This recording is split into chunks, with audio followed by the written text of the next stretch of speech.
acredito que para você, gestor, um dos maiores desafios na gestão, na condução da equipe, seja a motivação das pessoas. E você deve se perguntar no seu dia a dia, mas eu já promovi essa pessoa, eu já dei dinheiro para ele, eu já coloquei ele num cargo a mais, eu já dei mais função para ele. E você deve se perguntar, não sei mais o que fazer para essa pessoa e ela ainda continua no mesmo modelo de comportamento dentro da sua academia. Ela não se desenvolve, ela não se interessa, ela não se compromete, ela não reage à sua intenção de motivá-la. Eu vou te dizer que você está fazendo uma coisa que não está fazendo sentido para este colaborador. Você está tentando motivá-lo sob a sua ótica e não a ótica dele, não nas coisas que para ele fazem sentido. O que está acontecendo é que esse seu canal de interpretação do que motiva efetivamente as pessoas não está acontecendo porque você não conhece a motivação do outro. Motivação é aquilo que a pessoa, é o porquê que as pessoas fazem as coisas. Quando a gente fala de gente, a gente está falando de comportamento e a gente está falando de motivação. No que diz respeito ao comportamento, o comportamento é o nosso como. É como eu faço, como eu ando, como eu reajo, como eu ajo, como eu me visto, o tom da minha voz, é a maneira como eu imprimo um determinado tipo de atitude em relação a algo que foi percebido por mim, é como eu vejo as coisas, mas a motivação é o nosso porquê. Então, se como, de acordo com o meu comportamento, eu faria de uma determinada maneira, a motivação muda completamente a minha forma de agir porque as coisas deixam ou não de fazer sentido em determinado assunto. Um exemplo que eu vou te dar é, você pode, por exemplo, ter uma pessoa que é proativa, né? Que ela tem uma proatividade, que ela é mais acelerada, que ela está sempre na frente e ela parece ser motivada, mas em um determinado momento ela para de agir ou ela para de executar as tarefas até sem você pedir. E você não sabe por que aconteceu isso. Pode ser, por exemplo, que esta pessoa, por ser proativa, não porque ela é proativa, mas sendo proativa, ela tenha como motivação um motivador que é voltado só para resultado, só para dinheiro. E se ela não estiver tendo este resultado de dinheiro, efetivamente, ela se desmotiva, então ela para de produzir. Ou então essa mesma pessoa proativa, ela pode ter uma motivação que é mais voltada para olhar para o outro, com a preocupação com o ambiente, preocupação com as pessoas. Então ela fica na proatividade para querer fazer as coisas para os outros e não necessariamente no ambiente de trabalho. Então, o que você, gestor, precisa efetivamente fazer para descobrir qual que vai ser o melhor canal de comunicação com a tua equipe é entender de comportamento e de motivação.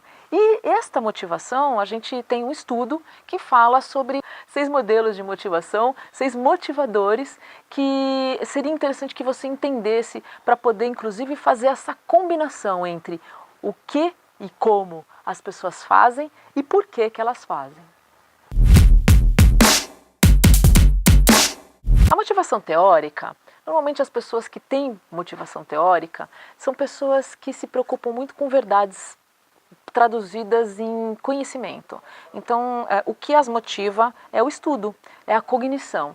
Então, elas querem aprender cada vez mais em busca de uma verdade ou de uma inverdade. São pessoas que normalmente quando eles não sabem, eles vão buscar. Então são pesquisadores, são pessoas que estão sempre com um livro, com uma apostila, com um curso novo. Eles até fazem curso que nem tem muito a ver com a profissão deles, mas eles precisam estar se alimentando e se nutrindo de informação. Um professor de musculação que ele usa muito termo técnico, ele usa muita nomenclatura, ele fala mais difícil, ele é apoiado em muita informação, ele vai buscar referência.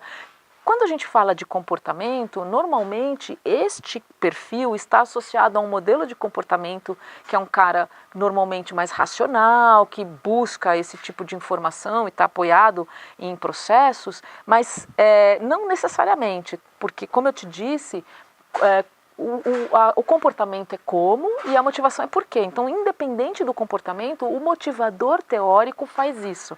E que ele pode ser de um outro comportamento que não seja necessariamente ligado a processo e método, mas ele gosta de conhecimento.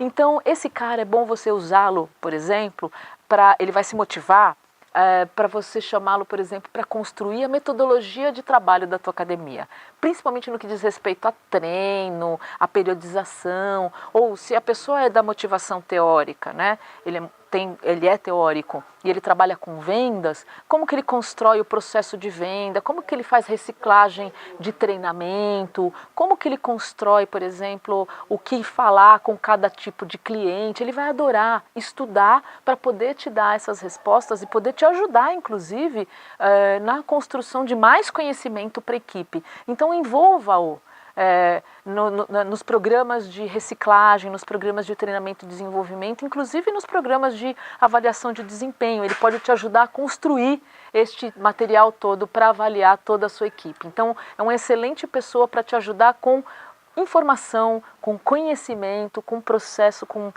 em busca de uma verdade, de excelência, de qualidade na tua academia. Sabe aquelas pessoas que são workaholic, que fazem as coisas tudo correndo, que fazem muitas coisas ao mesmo tempo, que parecem que são pilhadas, que você conversa com elas, elas acabam até te interrompendo e elas já querem fazer, sem até nem pensar direito no assunto? Normalmente, pessoas assim, e você deve ter pessoas assim lá na sua academia, têm uma motivação chamada utilitária. Essas pessoas não se importam de trabalhar para você horas a fio, muitas horas por dia, fazer várias tarefas, cumprir várias coisas, desde que elas entendam ou sintam ou percebem que estão tendo um retorno em relação a isso, um retorno sobre o tempo e a energia que elas estão se dedicando a uma tarefa ou uma função lá na sua academia, que pode ser em dinheiro, que pode ser em reconhecimento, em elogio, que pode ser através de uma promoção, um presente. Então elas têm que saber que o tempo que elas estão se dedicando está fazendo sentido para elas, que elas estão tendo um retorno sobre essa energia, sobre essa dedicação que eles estão te dando em termos de tempo, energia e trabalho. Então, enquanto um motivador teórico, né, a pessoa que tem uma motivação mais teórica, ele busca a verdade, ele quer estudar, o motivador utilitário quer saber o que faz com isso. Então, ele quer botar coisas em prática.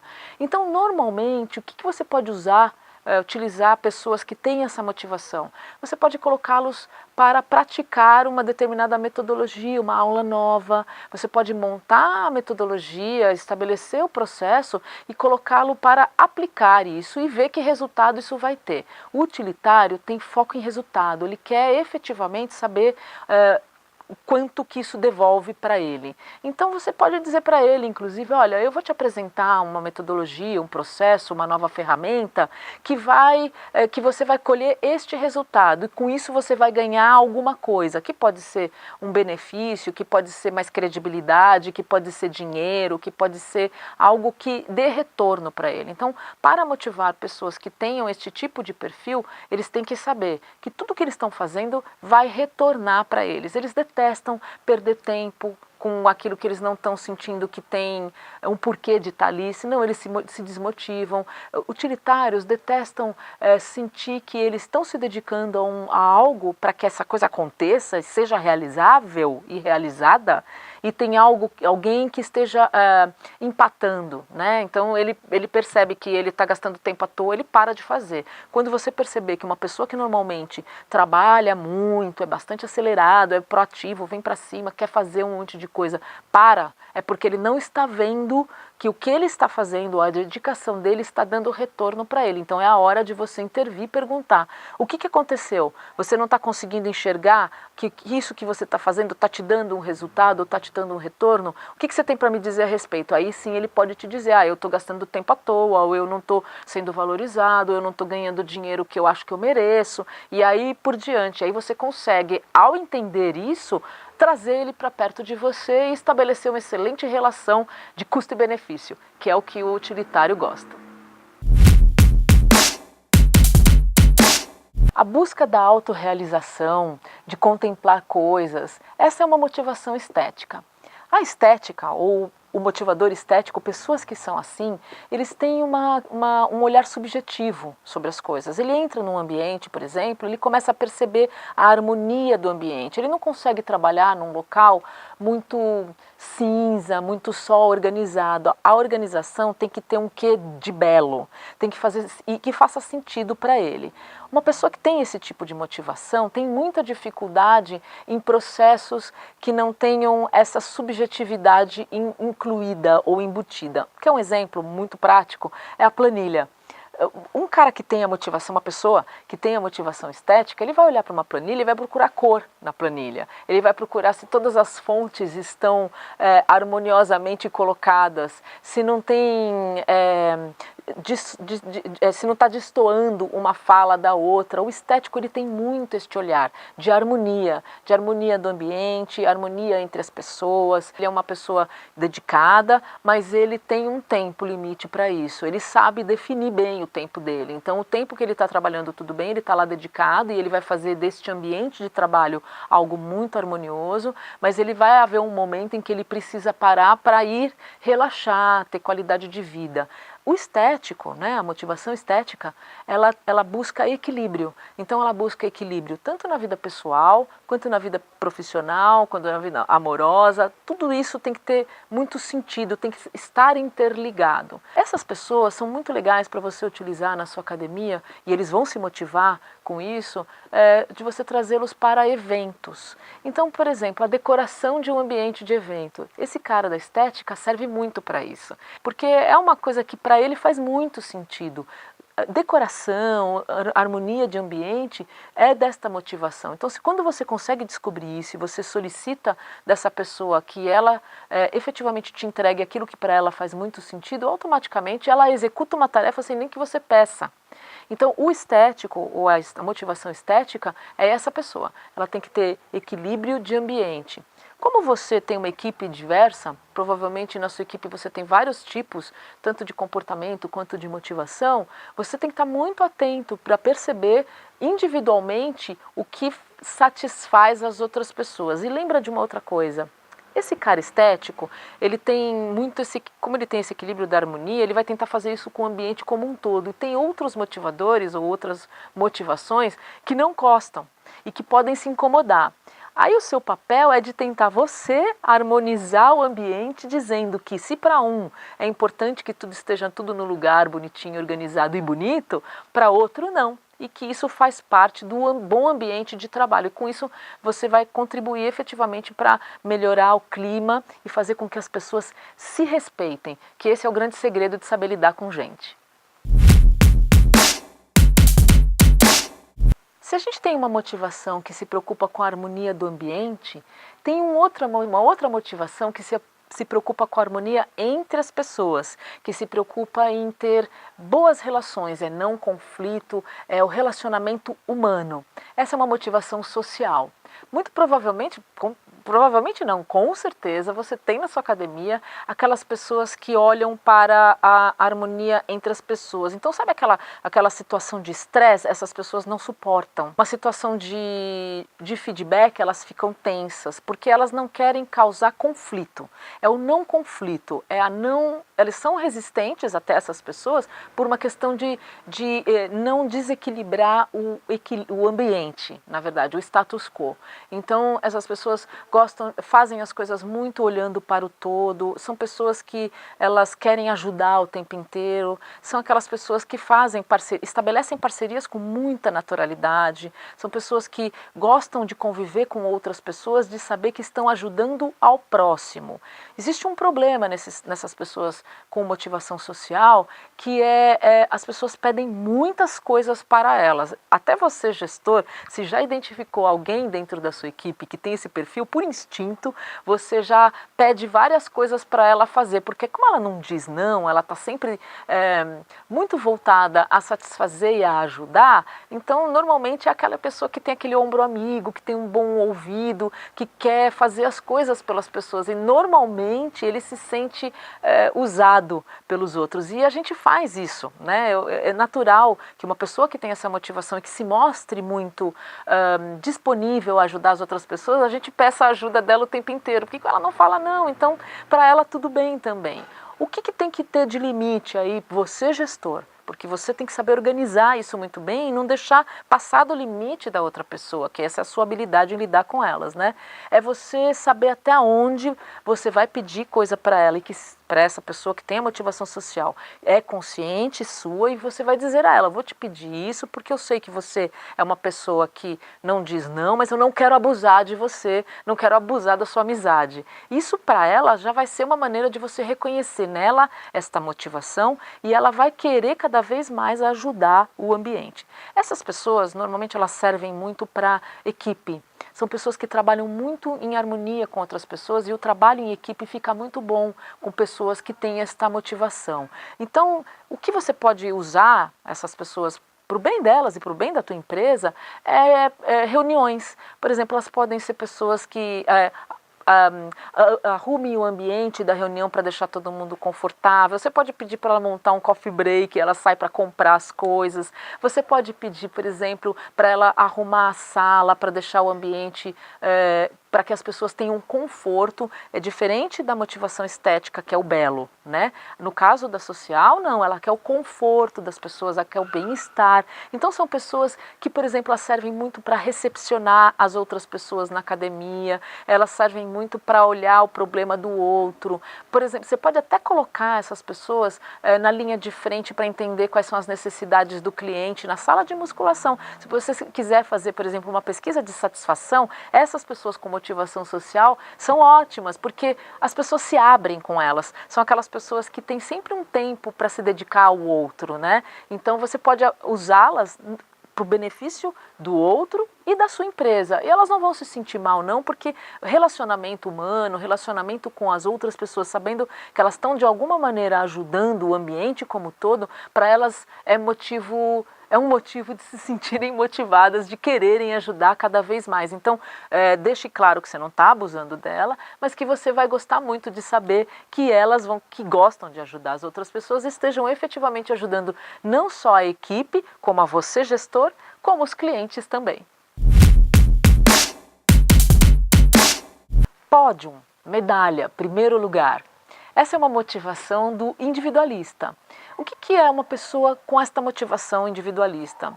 A primeira coisa que você precisa pensar é que não confunda o cara ter essa motivação individualista com ser egoísta. Ele não é necessariamente egoísta. Ele só quer vencer. Ele quer o primeiro lugar, ele quer ser reconhecido, ele quer saber que ele é o melhor, ele luta para ser o melhor, e ser o melhor naquilo que ele faz, ser o melhor na equipe, ser o melhor sobre a sua ótica, ser o melhor para ele mesmo. Ele não quer derrubar ninguém, não significa que porque ele quer ser o primeiro, ele colocou alguém em segundo, ele não se preocupa se ele colocou quantas pessoas para trás, a preocupação dele é ser o primeiro.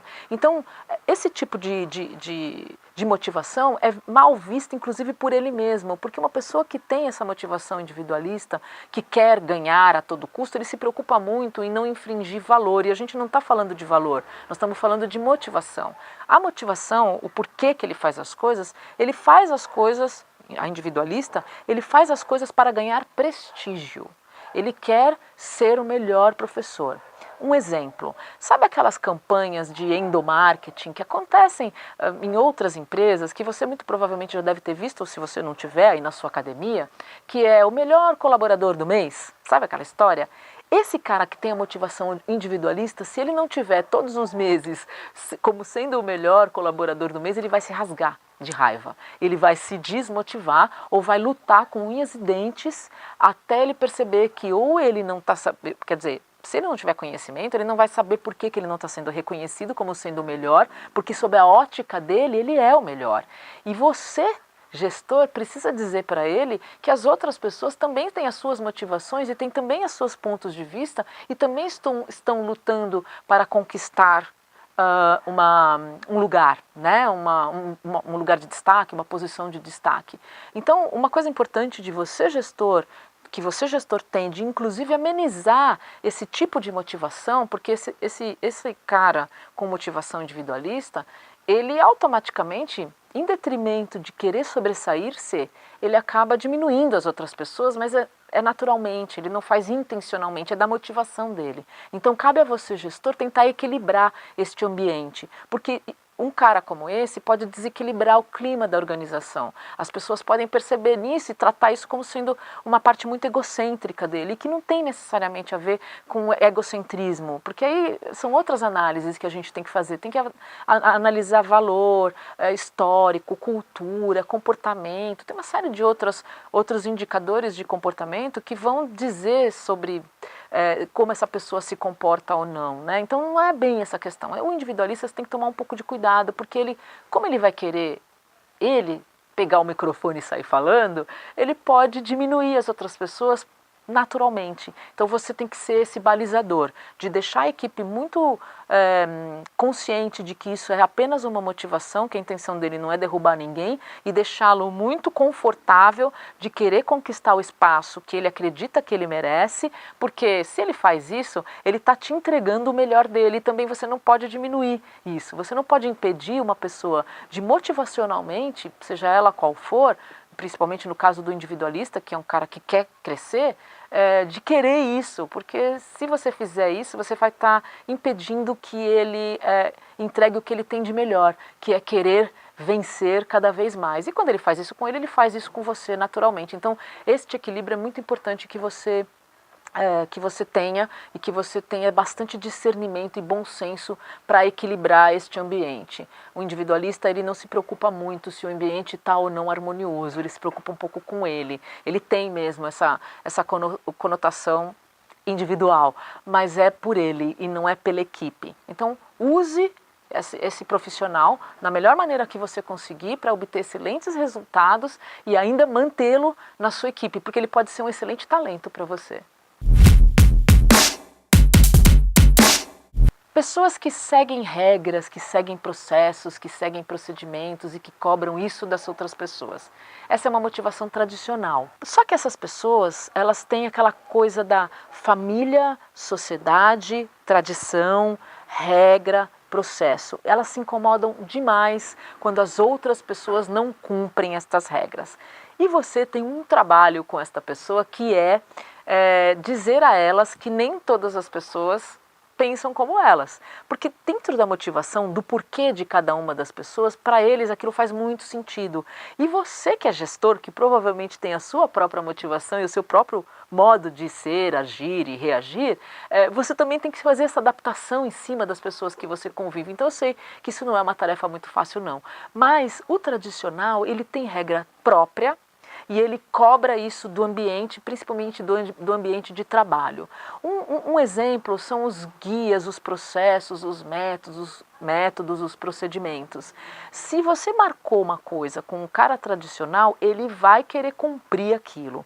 E tudo no tradicional, ele leva para um lado mais, não é nem religioso, mas de ritualístico, inclusive. Então, se você combinou com ele uma coisa, durante um ano ele monta aquilo na cabeça dele de uma maneira que, se fugir um pouco a rotina ou a regra que foi pré-estabelecida, para ele incomoda demais. E ele cobra isso, e ele cobra isso de todo mundo. Então, ele na equipe, ele pode ser visto como aquela pessoa muito meticulosa, muito cheia de processo, muito em cima das cobranças. Só que ele necessariamente, ele faz tudo isso, só que se em algum momento acontecer dele ter que fugir à regra ou a regra escapar, ou do olhar dele, ou de uma situação que ele esteja envolvido, ele dá um jeito de criar uma nova regra para que esta outra regra prevaleça. Então, o cara tradicional, você tem que tomar bastante cuidado com ele, e ele também, né, precisa conhecer os seus limites,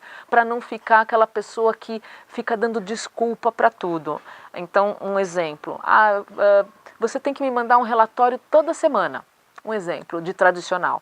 Aí ele te manda um relatório toda semana. Em algum momento ele esqueceu por algum motivo, ou não deu tempo. Aí ele dá uma desculpa ou ele cria uma nova regra para justificar o motivo pelo qual ele quebrou a regra anterior. Isso é um balaio de gato, na verdade. É um grande desafio para você como gestor, principalmente se você não tiver essa motivação, e é também um grande desafio para as outras pessoas. Motivar uma pessoa da tradição é cumprir. É fazer cumprir aquilo que foi combinado. Então, se você combinar com ele alguma coisa, cumpra o que foi combinado com ele. E deixe muito claro para ele qual será o próximo passo. Porque o cara da tradição, o tradicional, ele é uma pessoa que tem rotina, que gosta do dia a dia, que não tem problema em ir todo dia para a academia e sair todo dia. Ele faz as coisas todo dia de uma maneira muito óbvia, que para ele é muito bom. Gestor, o que não dá certo no que diz respeito a motivar as pessoas da mesma maneira. Isso não dá certo. E por que isso acontece? Isso acontece porque você, gestor, tem as suas motivações pessoais. Então, veja quais são as suas motivações pessoais, mas principalmente identifique a motivação das outras pessoas, como cada uma delas percebe o ambiente e age e reage. Tanto no como, que é o comportamento delas, quanto na motivação, que é o porquê que elas fazem as coisas.